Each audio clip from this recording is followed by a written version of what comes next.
Writ వేసాయి కంపెనీలో, అంటే కోర్టులోకి writ వేసాయి అనమాట.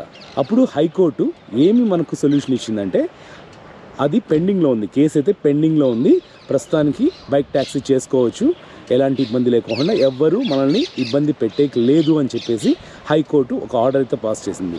మొన్న మార్చి 6 రోజు 2021లో బీజేపీ గవర్నమెంట్ ఇచ్చిన పర్మిషన్ ఈ బైక్ ట్యాక్సీ అంటే ఎలక్ట్రిక్ బైక్ ట్యాక్సీకి ఇచ్చిన పర్మిషన్స్ క్యాన్సిల్ చేస్తామని చెప్పేసి కాంగ్రెస్ గవర్నమెంట్ మార్చ్ 6, 2024లో ఒక నోటీస్ అయితే పంపించింది.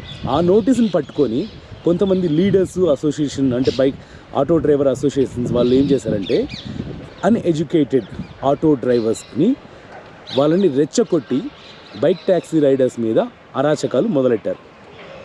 అర్థమైంది కదా. ఈ ఆటో వాళ్ళు ఓలా, ఊబర్, ర్యాపిడో దీంతో లింక్ పైన ఆటో వాళ్ళు ఎవరు ఇలా చేయట్లేదు.